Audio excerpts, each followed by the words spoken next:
الرحمن علم القرآن. السلام علیکم ورحمۃ اللہ تعالی وبرکاتہ. اعوذ باللہ من الشیطان الرجیم. بسم اللہ الرحمن الرحیم. الرحمن علم القرآن خلق الانسان علمه البیان. الشمس والقمر بحسبان والنجم والشجر يسجدان والسماء رفعها ووضع الميزان ألا تطغوا في الميزان وأقيموا الوزن بالقسط ولا تخسروا الميزان والأرض وضعها للأنام فيها فاكهة والنخل ذات الأكمام والحب ذو العصف والريحان فبأي آلاء ربكما تكذبان. رب اشرح لي صدري ويسر لي أمري واحلل عقدة من لساني يفقهوا قولي. فالحمد لله رب العالمين والصلاة والسلام على سيد الأنبياء والمرسلين وعلى آله وصحبه ومن استنى بسنته إلى يوم الدين. اللهم اجعلنا منهم ومن الذين آمنوا وعملوا الصالحات وتواصوا بالحق وتواصوا بالصبر. آمين يا رب العالمين. ثم أما بعد. ایک مرتبہ پھر آپ سب کے لیے السلام علیکم ورحمۃ اللہ تعالی وبرکاتہ. آج اس نشست میں ہم انشاءاللہ تعالی سورۃ الرحمن کے دروس کی ابتدا کر رہے ہیں. یہ قرآن کی منفرد صورتوں میں شمار ہوتی ہے. اپنے اسلوب کے اعتبار سے، اپنے سٹائل کے اعتبار سے بہت مختلف ہے، اور اس کا جائزہ لینا بھی قرآن میں دو باتیں ہوتی ہیں، دونوں کا لحاظ رکھنا پڑتا ہے. ایک تو بات کیا کی جا رہی ہے، اور دوسرا بات کس طریقے سے کی جا رہی ہے. عام طور پر لوگ بات کا خلاصہ کر کے بس یہی کہہ دیتے ہیں اللہ تعالیٰ نے قرآن میں آخرت کی بات کی ہے، توحید کی بات کی ہے، یا پچھلی قوموں کی بات کی ہے، یا حلال و حرام کی بات کی ہے، چلو یہ سبجیکٹ ہو گیا، ختم بات. اگر آپ اس طرح قرآن کا خلاصہ نکالیں گے تو پھر آپ یہ بھی کہہ سکتے ہیں کہ چلو آخری سپارے کی ساری صورتیں ایک ہی جیسی ہیں، بس آخرت کی بات ہو رہی ہے، یا سورۃ الرحمن میں بس یہ 2-3 باتیں ہوئی ہیں. تو ہمارا زیادہ تر، کیونکہ ہم ترجمے کی طرف زیادہ رجحان ہے ہمارا، تو ہم میسج کی طرف یا میسج کے خلاصے کی طرف ہماری کچھ انکلینیشن ہے کہ چلو یہ بات ہو رہی ہے، یہ بات ہو رہی ہے، پتہ چل گیا قرآن کیا بات کر رہا ہے. لیکن کمیونیکیشن میں 2 باتیں سامنے رکھنی چاہیے. وہ یہ ہوتی ہیں، پہلے کیا کہا جا رہا ہے، اور دوسرا کیسے بات کی جا رہی ہے. اور یہ زندگی کا یعنی ہماری آپس میں انٹریکشنز کا بہت بڑا حصہ ہے. ہم صرف کمیونیکیٹ نہیں کرتے، بات نہیں کرتے، بات کرنے کا طریقہ بھی ہوتا ہے. اگر آپ سے کوئی شکریہ، آپ کو تھینک یو کہہ رہا ہے، تو جس لہجے سے کہا ہے اس سے ساری بات بدل جاتی ہے. کوئی تمیز سے کہے، کوئی غصے سے کہے، کوئی طنزیہ انداز میں کہے، لفظ تو ایک ہی ہے لیکن جس طرح سمجھا جائے گا وہ بالکل بدل جاتا ہے. تو اس لیے پہلے اور ان باتوں کو سمجھنے کے لیے اور بات کا اسلوب سمجھنے کے لیے کچھ بیک گراؤنڈ کی ضرورت ہوتی ہے. جیسے ابھی میں اردو میں بات کر رہا ہوں، میری توقع یہ ہے کہ جو لوگ میری بات سن رہے ہیں وہ اردو زبان سمجھتے ہیں. میرے بچوں کو ابھی چھوٹے والوں کو اتنی اچھی اردو نہیں آتی، کچھ بھی نہیں آتی، تو وہ اگر بیٹھے ہوں تو ان کو کیا فرق پڑنا ہے، ان پر آوازیں گزر رہی ہیں کان پہ سے، ٹھیک ہے نا. اسی طرح اگر میرے سامنے 11-12 سال کے بچے بیٹھے ہیں تو مجھے ان کے حساب سے بات کرنی ہے. کوئی بڑے بیٹھے ہیں ان کے حساب سے بات کرنی ہے. اگر کوئی ایسے طالب علم بیٹھے، میرا بھی حلقہ تھا انگلینڈ میں، مینچسٹر میں، کچھ ساتھی ہیں میرے جو قرآن پڑھ رہے ہیں پچھلے 15-20 سال سے، ہمارا آپس میں اکٹھا ہماری گیدرنگ تھی. تو اس میں کیونکہ ہم سارے بیک گراؤنڈ ہیں، ہم عربی پڑھے ہوئے ہیں، ریسرچ کی ہوئی ہے، تو ہماری جو آپس میں بحث ہو رہی ہے وہ میں خطبے میں کبھی نہیں کروں گا، کیونکہ خطبے میں جو لوگ بیٹھے ہیں ان کا وہ بیک گراؤنڈ نہیں ہے. تو بات کرنے کا ایک اسلوب ہوتا ہے. پہلی بات سمجھنے کی یہ ہے کہ کہتے ہیں عربی میں لکل مقال مقام، ہر بات کرنے کا ایک خاص مقام ہوتا ہے. یعنی بات نہ صرف کہ کون سی بات کرنی چاہیے، کیسے کرنی چاہیے، اس کا لحاظ رکھنے کی ضرورت ہے. سورۃ الرحمن کو سمجھنے کے لیے پہلی بات جو سب سے اہم ہے میرے نزدیک وہ یہ ہے کہ یہ سمجھ میں آنا چاہیے یہ بات ہو کس سے رہی ہے. ذرا گہرائی میں اتر کر دیکھا جائے تو قرآن نے کئی مختلف قسم کے لوگوں سے مختلف مقامات پر مختلف اسلوب میں بات کی ہے. اور یہ کمیونیکیشن کی ایک بہت بڑی ریکوائرمنٹ ہے کہ آپ ہر موقع محل کو دیکھ کر بات کی جائے. اسی لیے قرآن کہتا ہے وَقُرْآنًا فَرَقْنَاهُ لِتَقْرَأَهُ عَلَى النَّاسِ عَلَى مُكْثٍ وَنَزَّلْنَاهُ تَنزِيلًا. قرآن کو ہم نے بانٹ دیا، اس میں فرق ڈال دیا، یعنی ایک وقت میں پورا نہیں اتارا. یہ لو کتاب فرقناہ، اور یہ کیوں؟ لِتَقْرَأَهُ عَلَى النَّاسِ، تاکہ آپ قرآن لوگوں پر پڑھیں. رسول کو کہا ہے عَلَى مُكْثٍ، ایسے موقع پر جو بالکل صحیح موقع تھا، اس کا انتظار تھا کہ یہ بات اب ہونی چاہیے. موقع محل دیکھ کے کن لوگوں سے بات کرنی ہے، کیا بات کرنی ہے، وہ دیکھ کر. تو اس لیے کچھ اندازہ کر لینا کہ اس کا بیک گراؤنڈ کیا ہے، کن لوگوں سے بات ہو رہی تھی، اس سے پھر سمجھ میں آتی ہے کہ یہ بات مجھ پر کیسے اپلائی ہوتی ہے. کبھی کبھار فرض کریں، میں ایکسٹریم مثال دے دیتا ہوں تاکہ اس بات کی اہمیت آپ کو سمجھ میں آ جائے. یہ کچھ بنیادی باتیں ہیں سورت میں داخل ہونے سے پہلے. فرض کریں قرآن میں کہیں اللہ تعالیٰ کو بہت غصہ ہے، جہنم کی بات کر رہے ہیں، کافروں پر غصے کی بات کر رہے ہیں، اور جس طرح سے ان کو گھسیٹا جائے گا، وہ آیات بھی آ رہی ہیں آگے، گھسیٹا جائے گا اور پھینکا جائے گا جہنم میں، اس قسم کی بات ہو رہی ہے۔ ابھی کوئی گھر میں بیٹھا ہے اور اس کے گھر میں اونچی آواز میں کوئی جھگڑا چل رہا ہے اور کسی ماں نے کہہ دیا بچے سے تم جہنم میں جلو گے، اس طرح ماں سے ایسے بات کرتے، تمہیں شرم نہیں آتی، تم یہ ہوتا ہے، تم وہ ہوتا ہے، سنا دی اس کو۔ یا کسی ساس نے بہو کو سنا دیا، بہو نے ساس کو سنا دیا، کسی نے سنا دیا، وہ بیٹھے قرآن پڑھ رہے ہیں بعد میں، اور وہ جہنم کی آیات آ گئی، اوہو یہ تو میرے بارے میں بات ہو رہی ہے یا یہ ان کے بارے میں بات ہو رہی ہے۔ ہم ایک دم سے جنرلائز کر دیتے ہیں کہ یہ جو بات ہو رہی ہے یہ کس کے بارے میں ہو رہی ہے، یا آپ کسی کے نزدیک آپ کے ذہن میں کوئی منافق ہے، کوئی اچھا انسان نہیں ہے، باہر کچھ اندر کچھ۔ اب آپ آیات پڑھ رہے ہیں منافقین کے بارے میں، ان المنافقین فی الدرک الاسفل من النار، منافقین تو جہنم کے سب سے نچلے درجے میں پھنسے ہوں گے، سب سے نچلے درجے میں۔ وہ ان تستغفر لهم 70 مرة لن يغفر الله لهم، اللہ تعالیٰ کہتے ہیں، رسول سے کہتے ہیں علیہ الصلوۃ والسلام، آپ ان کے لیے 70 دفعہ استغفار کر لیں، اللہ انہیں معاف نہیں کرنا۔ منافقوں کے بارے میں کہا ہے۔ اب آپ کے ذہن میں کوئی منافق ہے یا آپ کو کسی نے منافق کہہ دیا، اب آپ سمجھنے لگیں کہ تو میرے بارے میں بات ہو رہی ہے۔ ذرا پیچھے ہٹ کر ایک بات سمجھنے کی ضرورت ہے، جو ہمارے نبی کے ٹائم پر جن لوگوں نے ہمارے نبی کی مخالفت کی ہے نا، ان کو دیکھنے کے بعد، ان کے سامنے بیٹھنے کے بعد، ان کے ساتھ زندگی گزارنے کے بعد، ان کے ساتھ پوری لائف گزارنے کے بعد، 40 سال گزارنے کے بعد ان کو پاگل کہا، جھوٹا کہا، جادوگر کہا، کیسے کیسے نام الزامات لگائے، وہ سب جاننے کے بعد ان لوگوں نے جو جرم کیا ہے نا، اس درجے کا جرم اس کے بعد ہونا ہی نہیں ہے۔ کوئی بھی جتنا بھی کافر ہو جائے، جتنا بھی انکار کر لے، قرآن کا انکار کر لے، دین کا انکار کر لے، خدا کی وجود کا انکار کر لے، جو بھی کر لے، جو جرم اس زمانے میں نبی کے سامنے ہوا ہے اس کا کوئی مقابلہ نہیں ہے۔ کبھی کبھار بات ایسے مجرموں سے ہو رہی ہوتی ہے اور وہ ایسے عذاب کے مستحق ہوتے ہیں کہ ان کا جرم اتنا اونچا ہوتا ہے۔ اب آپ ان لوگوں کے لیے کافر کا لفظ استعمال کرتے ہیں، اور اب کسی بھی غیر مسلم کے لیے کون سا لفظ استعمال کرتے ہیں؟ کافر۔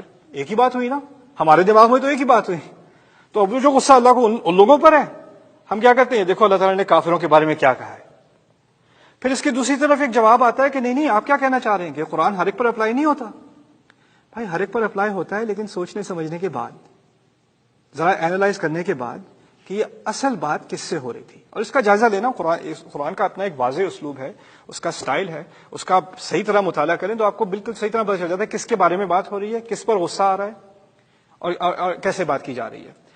یہ ہوتا ہے، اسی لیے اللہ تعالیٰ نے کہا ہے، خود ہی اپنی طرف سے اللہ تعالیٰ نے خود شکایت کی ہے، افلا یتدبرون القرآن ام علی قلوب اقفالها، یہ قرآن پر تدبر کیوں نہیں کرتے؟ تدبر کا لفظ اردو کا لفظ ہے، تدبر بھی کسی چیز پر غور، سوچ وچار کرنا، غور کرنا، لیکن تدبر کے اصل معنی عربی میں دبر سے نکلتے ہیں۔ دبر کہتے ہیں کسی چیز کے پیچھے کیا ہے، دبرہ، اس کے پیچھے کیا ہے۔ جیسے یوسف علیہ السلام کے قصے میں ان کان قمیصہ قد من دبر، اگر ان کی قمیص پیچھے سے پھٹی ہوئی ہے، دبر کا لفظ استعمال ہوا، تدبر سے ہی نکلتا ہے وہ لفظ۔ کہنے کا مقصد یہ، بات تو یہ کی جا رہی ہے، اس بات کے پیچھے کیا ہے، اس کی گہرائی میں اترنے کی ضرورت ہے۔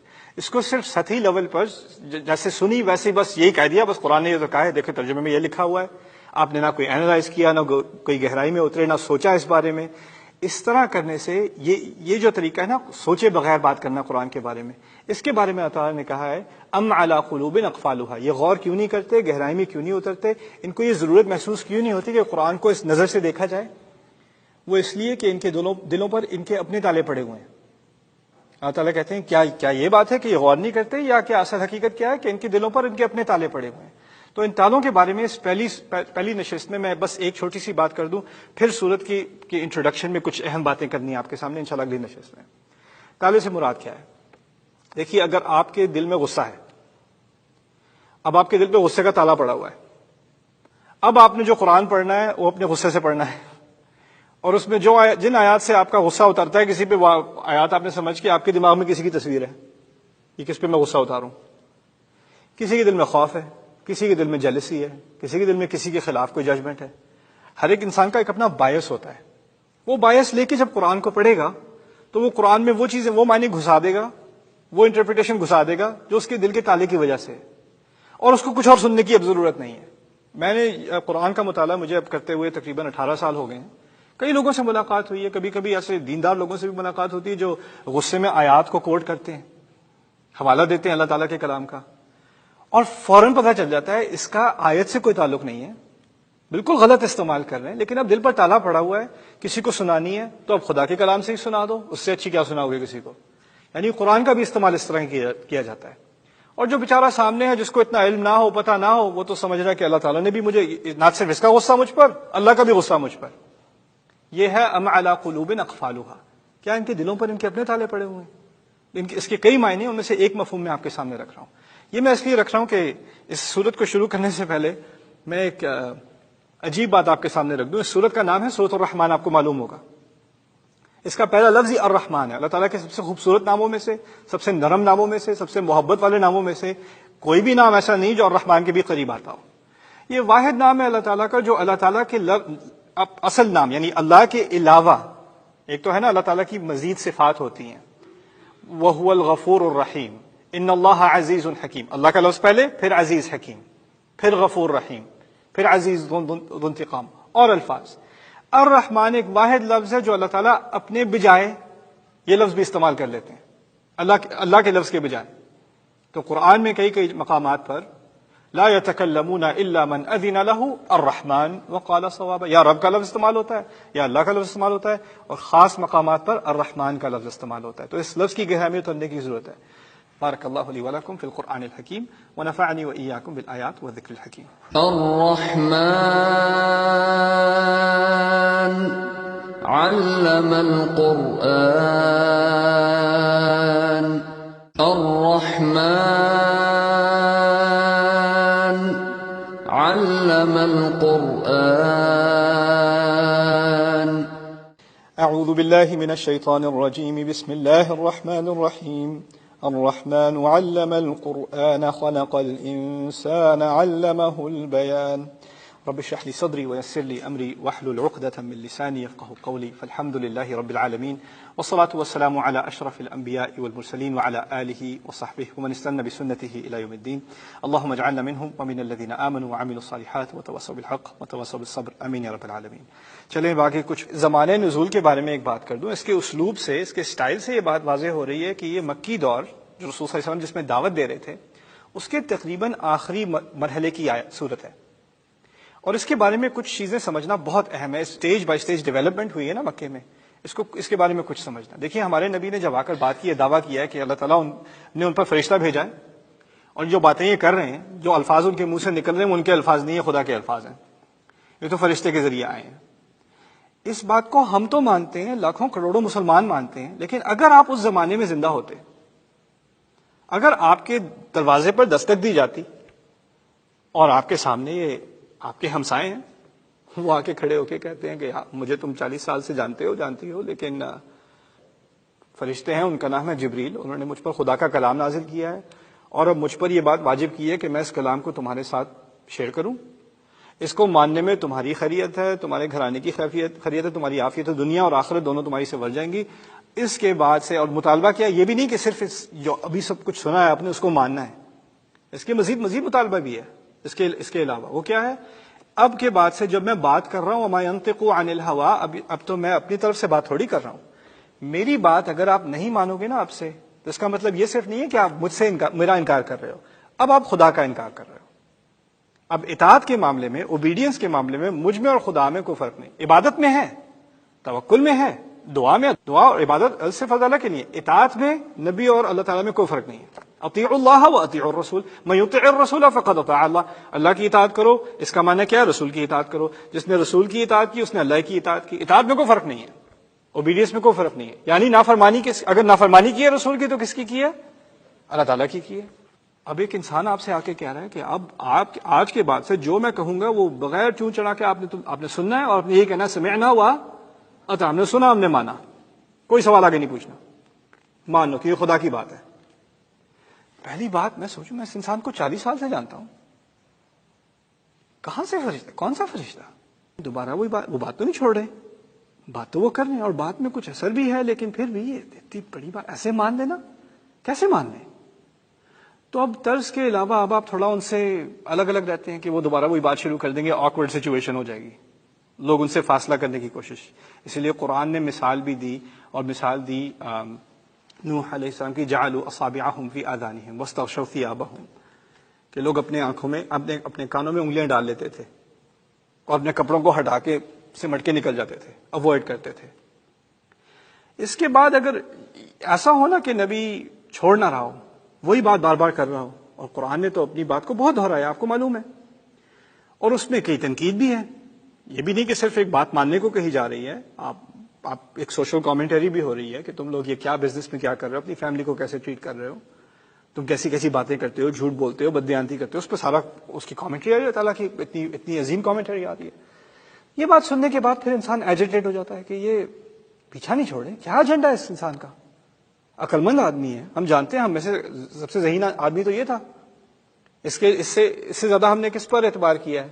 اب وہ لوگ نہ صرف یہ کہ دور ہوتے ہیں، وہ زیادہ اگریسو ہونے شروع ہو جاتے ہیں، اور ان میں سے کچھ ایسے بھی ہوتے ہیں جو اب اس بات پر اتر آتے ہیں کہ اس نے جو بات کرنی ہے ہم نے آگے سے جواب دینا ہے، آگے سے اس کو بھگانا ہے، اس کا مذاق اڑانا ہے. لا تسمعوا لهذا القرآن والغوا فيه، اب اس قرآن کو سننا چھوڑو، اب جب یہ بات کر رہے ہو اونچی آواز میں کوئی اور بات شروع کر دو، یا کوئی گانے والیوں ناچنے والیوں کو ہائر کرو، یہ بھی قرآن میں ذکر ہے، اور آ کر ان سے گانا بجانا شروع کر دو تاکہ اس کی آواز ہی نہ آئے نبی کی، یہ شروع کر دو، یا اگر آئے تو گالیاں دینی شروع کر دو، الٹے سیدھے الفاظ استعمال کیے.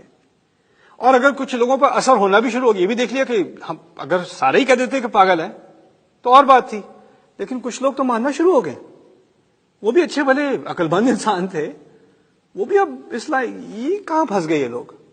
اب لوگ ان کے پاس آتے ہیں، تمہیں کیا ہو گیا، تم اچھے گھرانے کے لوگ ہو، کس ایکسٹریم چکر میں پڑ گئے ہو، کس کلٹ میں گھس گئے ہو، نکلو اس سے. تمہارے باپ کیا کہیں گے، تمہارے دادا اگر آج حیات ہوتے تو کیا کہتے ہیں. اسی طرح شرمندہ کیا ینگ مسلمانوں کو جو مسلمان ہوئے تھے، یہی باتیں ہوئی. اور پھر جب یہ باتیں ہونی شروع ہوئی لیکن لوگ پیچھے ہٹے نہیں، تو پھر خیال آیا کہ یہ تو ایک خطرناک بات ہو گئی ہے، یہ تو کوئی ہماری سوسائٹی کے اندر ایک اور ہی سوسائٹی بننی شروع ہو گئی ہے، اس کو تو ختم کرنا پڑے گا. تو اب وہ طرح طرح کے حملے، طرح طرح کے کرٹیسزم، طرح طرح کے مذاق، ایک کیمپین سی بن گئی کہ کسی طرح اسلام یا قرآن کے نام کو ہم نے اپنی سوسائٹی سے ہٹانا ہے. قرآن نے اس پر کئی بار تبصرہ کیا، وَيَذْهَبَ بِطَرِيقَتِكُمُ الْمُثْلَىٰ، مثال کے طور پر فرعون کے الفاظ سے الفاظ نکالے ہیں، لیکن اصل میں بات فرعون کی نہیں ہو رہی، قریش کی بھی ہو رہی ہے کہ یہ لوگ تو تمہارے لیے بہت خطرناک ہیں، یہ تمہاری ساری سوسائٹی بدل دیں گے، تمہارا اتنا اچھا مثالی نظام حیات ہے، تمہارا ایک کلچر ہے، تمدن ہے، یہ سب ہٹا دیں گے، یہ پاگل ہیں، یہ ایکسٹریم ہے. یہ باتیں، یہ کیمپین شروع ہوئی. اس سب کے دوران لوگ اتنے ڈھیٹ ہو چکے تھے کہ اب آ کے رسول سے کہتے تھے علیہ الصلوۃ والسلام، یہ اصل بات ہے، یہاں تک میں لایا ہوں، اس لیے یہ بات یاد رکھیں جو ابھی کرنے والا ہوں. آ کے رسول سے کہتے ہیں، یہ کہتے رہتے ہو کہ سورج اور چاند آپس میں مل جائے گا، زمین کھج جائے گی، قبروں میں سے لوگ نکلنے شروع ہو جائیں گے، مردے دوبارہ زندہ ہو جائیں گے، کیا آگ نکلے گی، جنت آئے گی، فرشتے آئیں گے، پکڑے جاؤ گے، سر سے پکڑے جاؤ گے، گھسیٹے جاؤ گے، ایسی ایسی باتیں بہت سن لی. اب سال با سال سنتے رہے، اب لے بھی آؤ، ہو جائے، دیکھ لیں. اب تو سن کے تھک گئے ہیں، اب کچھ دکھا بھی دو. قرآن نے کہنا شروع کر دیا، یستعجلونک بالعذاب، یہ تو آپ سے جلدی کروا رہے ہیں، عذاب جلدی سے لے آؤ. یہ اصل جو آخری مرحلہ ہوتا ہے نا بات کا، کہ اب اچھا چلو بہت سن لیا، اب کوئی سننے کی ضرورت نہیں ہے، اب لے آؤ عذاب. اب بس ایک ہی دلیل ہمیں کنونس کرے گی، وہ یہ ہے کہ جن چیزوں کے بارے میں آپ بات کر رہے ہیں، یہ اس کا کچھ مظہر دیکھ ہی لیں، ہم بھی دیکھ لیں کیا ہوگا. اس کے جواب میں اللہ تعالیٰ نے ایک لفظ کا استعمال کیا ہے، الرحمن. اور وہ اگلی نشست میں تفصیلی بات کروں گا، ابھی میں مختصر سی بات آپ کے ذہن میں ڈال دوں. اللہ تعالیٰ اگر چاہتا تو عذاب دے سکتا تھا کہ نہیں؟ وہ تو فوراً دے سکتا تھا، وہ فوراً سیدھا کر سکتا ہے چاہے، اور اس نے کئی دفعہ کیا بھی ہے. کتنی قومیں گزری جن کو سیدھا کر دیا، ان کو هل تسمع له سمیع، اس کا کوئی نام بھی کوئی سننے والا ہے؟ اب کسی کو تمہیں نام بھی پتا ہے ان قوموں کی جو دفن ہے، جن کا کچھ ذکر کر دیا قرآن نے، وہ تو اور ہیں، کتنی اور دفن ہے اللہ تعالیٰ کہتا ہے. لیکن اب کیا بات کی جا رہی ہے؟ تمہارے ساتھ ایک خاص رحمت کی ہے، تمہیں سوٹی سے سکھانے کے بجائے قرآن سے سکھا رہا ہوں. الرحمن علم القرآن. اصل بات یہ کی جا رہی ہے کہ اگر چاہتا تو اور طریقے سے بھی سکھا سکتا تھا، لیکن اس کی ایک خاص رحمت تم قوم پر ہے، تم جتنی بھی بدتمیزی کر لو، اس نے رحمت سے ہی سکھانا ہے، یعنی قرآن کے ذریعے سکھانا ہے. قرآن سے بڑی رحمت کوئی نہیں. تم سے پہلے جو لوگ ایسی باتیں کرتے تھے ان کا تو قصہ تمام ہو جاتا تھا فوراً. تم اپنے آپ کو بہت لکی سمجھو، بہت خوش قسمت سمجھو کہ تم پر قرآن نازل ہوا ہے، تمہیں قرآن سکھایا جا رہا ہے. اس پر کچھ تفصیلی بحث اگلی نشست میں ہوگی. بارک اللہ لی و لکم. الرحمن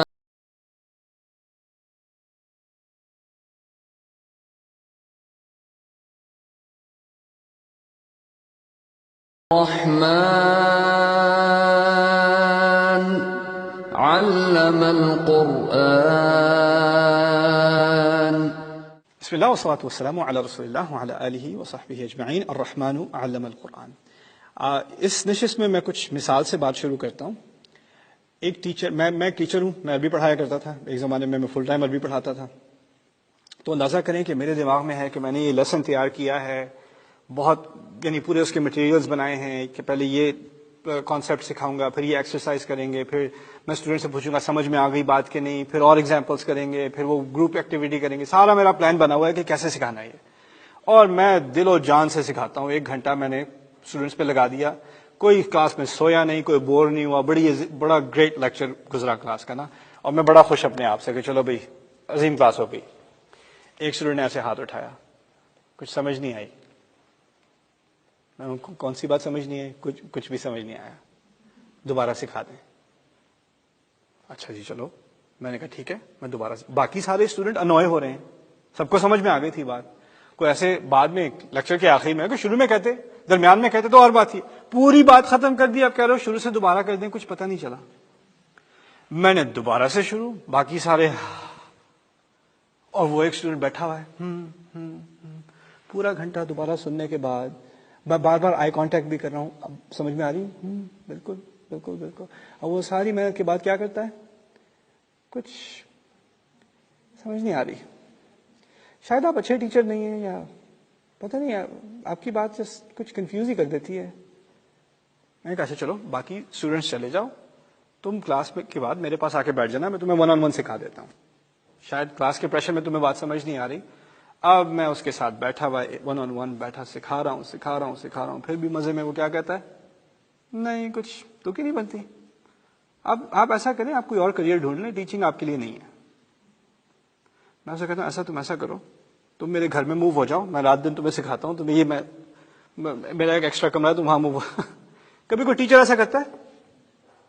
ناممکن ہے. اور بائی دا وے ایسا کوئی طالب علم ہونا تو وہ اصل میں وہ ٹیچر کی ٹانگ کھینچ رہا ہوتا ہے. English expression polling his league, right. کر کیا رہا ہے؟ وہ مزے لے رہا ہے. نہیں سمجھ نہیں آئی، پھر سے کریں. سمجھ نہیں آئی، پھر سے کریں. عمر بن الخطاب کے پاس ایک آدمی آیا، کہتا ہے الرحمن علی العرش استوى. الرحمن کے بارے میں اللہ تعالیٰ نے کہا کہ وہ عرش پر اوپر ہوئے. کیف استوى، کیسے ہوئے؟ انہوں نے کہا ادھر آؤ میرے پاس. وہ آئے ان کے پاس، سر پہ مکہ مارا ایسے. وہ عمر کا مکہ بھی سمجھ میں آتا ہوگا، کیسے سائنس کلیئر ہوئے ہوں گے. مکہ مارا، کہا فہمت، سمجھ میں آ گئی؟ کہتے ہیں ہاں سمجھ میں آ گئی. سمجھانے کے اور طریقے بھی ہوتے ہیں نا. ایک تو ہے نا، ایک طالب علم ہے جو واقعی جینیونلی سیکھنے کی کوشش کر رہا ہے، سمجھنے کی کوشش کر رہا ہے، سوال پوچھ رہا ہے. قرآن نے خود کہا ہے آیات للسائلین، یہ آیات ایسے لوگوں کے لیے ہیں جو واقعی سوال پوچھتے ہیں. یعنی سوال پوچھو، پوچھنا اچھی چیز ہے، لیکن ایک ہوتا ہے پوچھنا اپنے علم میں اضافے کرنے کے لیے، دوسرا پوچھنا ہوتا ہے طنز کے لیے، مذاق اڑانے کے لیے، بات میں ہوا اڑانے کے لیے، ایسے کرنے کے لیے. ایسے بھی ہوتا ہے نا. آپ بھی کسی گیدرنگ میں ہوں گے، کبھی دین کی بات نکل آتی ہے تو کچھ لوگوں کو الٹے سیدھے سوال کرنے کا اتنا شوق ہوتا ہے کہ اس سے مزے کی باتیں نکلتی ہیں آگے. اصل میں وہ سوال 10 سال وہ ہر گیدرنگ میں وہی سوال کرنے اس نے. ایسا نہیں ہے کہ اس کو جواب نہیں ملا ابھی تک، وہ جواب تو بہت ملا ہے، لیکن اس سے انٹرٹینمنٹ بنتی ہے اس کی. اب لوگوں نے کیا شروع کیا نبی کے ساتھ علیہ الصلوۃ والسلام؟ لوگ سوال پوچھتے ہیں مزاحیہ طور پہ. اچھا یہ کیا اور وہ کیا، اس کے بارے میں کوئی آیت نہیں ہے آپ کے پاس، اس کا کوئی جواب نہیں ہے، طنزیہ طریقے سے. اور اگر کوئی طنز کر رہا ہو تو استاد کو کیا حق ہے؟ استاد کو حق ہے وہ سزا دے، ڈسپلن کرے. یہ تو ڈسپلن کا مسئلہ ہوا نا. اب صرف علم کا تو مسئلہ نہیں ہے. اب اس بات کو سمجھنے کی کوشش کریں کہ اصل میں قرآن کا معلم، علم القرآن جو کہا ہے نا اس آیت میں، قرآن کا اصل معلم اللہ تعالیٰ ہے. اللہ تعالیٰ نے خود کہا اس نے قرآن سکھایا، یہ نہیں کہا نبی نے سکھایا. اللہ تعالیٰ کہنے اصل ٹیچر کون ہے؟ اللہ. تو تعلیم میں 3 باتیں ہوتی ہیں. ایک طالب علم ہوتا ہے، ایک آپ کے سامنے ٹیچر ہوتا ہے، اور ایک کریکولم ہوتا ہے، کون سی کتاب پڑھائی جا رہی ہے، کون سا درس پڑھایا جا رہا ہے. کتاب اللہ کی ہے، ٹیچر کون ہے ہمارے سامنے؟ انسان، نبی علیہ الصلوۃ والسلام اور قریش طالب علم ہے. ٹھیک ہے. اگر وہ ٹیچر کے ساتھ بدتمیزی کر رہے ہیں اور وہ کریکولم کا یا کتاب کا یا درس کا مذاق اڑا رہے ہیں، اصل میں وہ کس کو افینڈ کر رہے ہیں؟ اللہ تعالیٰ کو. اور تعالیٰ کو اپنے نبی سے بہت محبت ہے. یہ وہ نبی ہے جن کے بارے میں وہ بات کی ہے جو کبھی کسی کے بارے میں نہیں کی. ان اللہ و ملائکتہ یصلون علی النبی. اللہ تعالیٰ خود اور تمام ملائکہ، تمام فرشتے ان پر صلوات بھیجتے ہیں. اور پھر کہا یا ایھا الذین آمنوا صلوا علیہ وسلموا تسلیما، ایمان والوں تم بھی صلوات کیا کرو، درود بھیجا کرو. یعنی یہ صلی اللہ علیہ وسلم، اللہم صلی علی محمد، یہ ہماری یعنی یہ نبی کی سنت نہیں ہے، اللہ تعالیٰ کی اپنی سنت ہے، یہ فرشتوں کی سنت ہے. کوئی ایسی عبادت میرے ذہن میں نہیں آتی پورے قرآن میں جس کو کرنے سے ہم یہ کہیں کہ ہم اللہ تعالیٰ کی سنت کو مکمل کریں. ہوتی ہے تو نبی کی سنت یا پچھلے انبیاء کی سنت، اچھے لوگوں کی سنت. یہ ہے اللہ تعالیٰ کی اپنی سنت. وہ خود پہلے اللہم صلی علی محمد صلوات اللہ علیہ، اور پھر ہم کرتے ہیں. اس مقام کے انسان کے ساتھ بدتمیزی ہو رہی ہے، اس کا مذاق اڑایا جا رہا ہے، جادوگر کہا جا رہا ہے، اس سے کہا جا رہا ہے کہیں اور سے اکتتبہ، کہیں سے سیکھ کے لاتے ہیں کہ ان کا کوئی اور ایجنڈا ہے. یہ ساری باتیں کی جاتی ہیں. غصہ کس سے آ رہا ہے؟ اللہ تعالیٰ کو. اور یہ اللہ تعالیٰ کی بڑی عظیم رحمت ہے کہ اتنے غصے کے باوجود وہ لوگوں کو مزید کیا دیتے ہیں سکھانے کے لیے؟ مزید آیات، قرآن ہی پڑھائے جاتے ہیں. اور طریقے بھی ہیں سکھانے کے، اور اسلوب بھی ہیں، لیکن نہیں. اور اپنے نبی کو کیا کہتے ہیں؟ وَاصْبِرْ عَلَىٰ مَا يَقُولُونَ. آپ یہ جو باتیں کہہ رہے ہیں اس پہ آپ صبر کریں. جب کچھ زیادہ ہی پاگل ہو جائیں وہاں جرہم حجرن جمیلا، آپ ہٹ جایا کریں، چھوڑ دیا کریں، بس یہی کر دیں. بعد میں خود ان سے نپٹ لوں گا، لیکن ابھی نہیں، ابھی بس آپ کرتے رہیں. فَمَهِّلِ الْكَافِرِينَ أَمْهِلْهُمْ رُوَيْدًا. آپ ان کو مزید کچھ مہلت دے دیں، ابھی آپ ان سے سختی نہ کریں.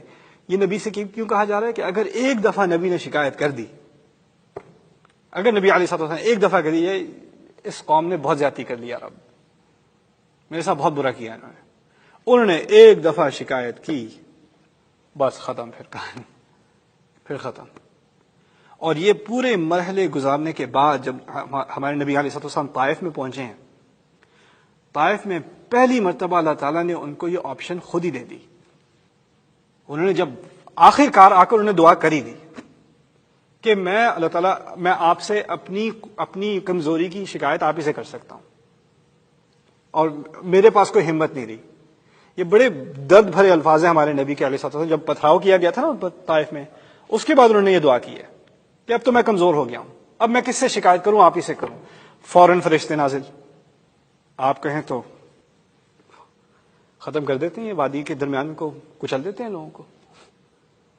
یعنی آپ کہتے ہیں نا کسی سپر پاور کے پاس ویپنز ہوتی ہیں، بہت بڑے ہتھیار ہوتے ہیں جس سے قومیں تباہ ہو سکتی ہیں. ہمارے نبی کی دعا سے بڑی کوئی ویپن دنیا میں ہے نہیں، نہ کبھی تھی.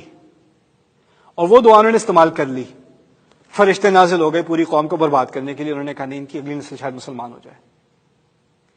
یہ اللہ تعالیٰ کی رحمت کا منظر ہے کہ نہ صرف اس نے قرآن دیا، اس نے ایسے انسان کو دیا جس میں اتنا صبر تھا، اتنی محبت تھی ان لوگوں کے لیے جس نے اس کا خون بہایا، جنہوں نے ایسے الفاظ کیے. ان سب کے ساتھ کتنی زیادتیاں کی ہیں ان کے ساتھ. ہم میں سے کس میں اتنا صبر ہوگا؟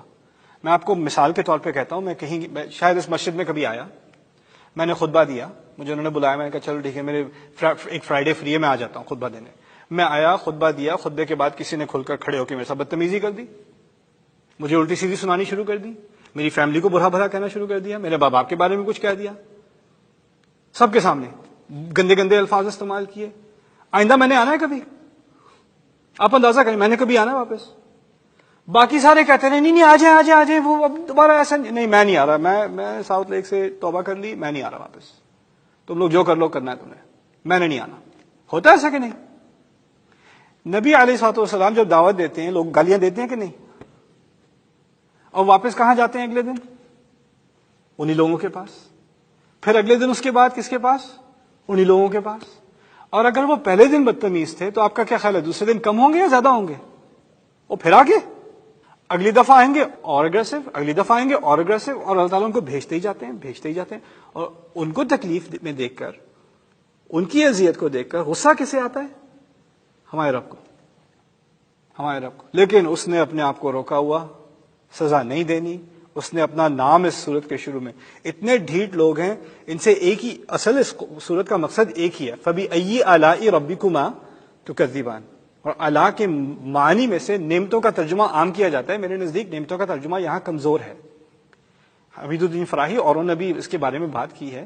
نعمت اعلیٰ کے لفظ سے جو اس کی اصل سے بات نکلتی ہے وہ دو ہیں. ایسی چیزیں جو تمہیں حیرت میں ڈال دیں, اس کو دیکھ کے تم بالکل شوق میں ہو جاؤ, اس کو اعلیٰ میں سے کہا جاتا ہے. دوسری قوت کا مظاہرہ.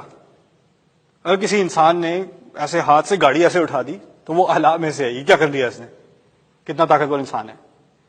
اعلیٰ یعنی قوت کا مظاہرہ.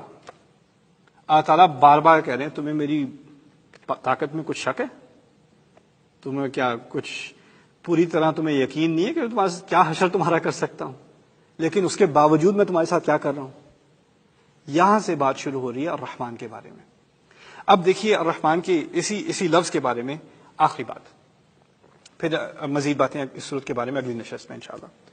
آخری بات یہ کہ یہ لفظ اصل میں اس کی اصل یہ نکلی ہے رحم سے. رحم اردو میں بھی رحم کھاؤ ہمارے یہاں لفظ استعمال ہوتا ہے, لیکن اس کی اصل اس کی جو عربی میں اصل ہے وہ ماں کا پیٹ ہے. اس کو رحم کہا جاتا ہے عربی میں. اور اس کے بارے میں ایک صحیح حدیث بھی ہے جو میں آپ کے سامنے رکھ دوں.